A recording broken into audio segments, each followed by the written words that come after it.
Have you ever pondered the profound connection between the divine entity we refer to as God and the intricate workings of our minds?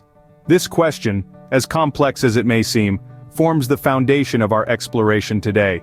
From time immemorial, human beings have sought to understand their relationship with God. One intriguing perspective is the idea that God communicates directly with us through our minds. This is not a new concept. In fact, it's as old as the hills and deeply embedded in our spiritual and philosophical traditions.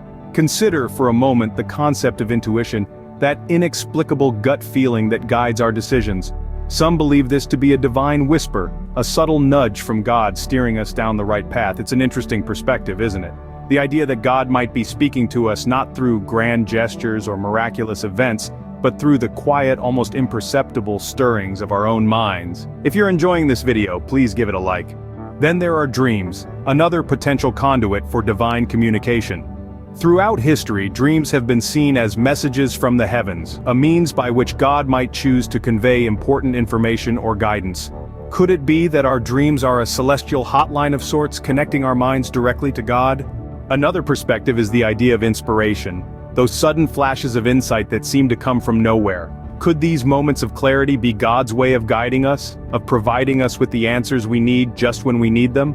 And let's not forget meditation, a practice that many believe allows us to tune into the divine frequency.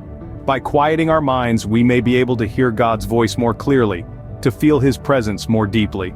Now, it's important to remember that these are just interpretations, perspectives that reflect our human desire to understand the divine. They may resonate with some, while others may see things differently. And that's okay.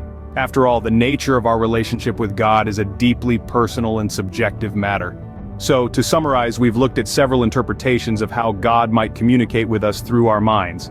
We've explored the idea of intuition as a divine whisper, dreams as celestial messages, inspiration as divine guidance, and meditation as a means of tuning into God's frequency.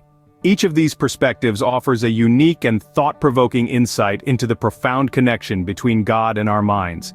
As we wrap up, it's worth noting that regardless of our individual beliefs or perspectives, the exploration of this connection can be a fascinating and enriching journey.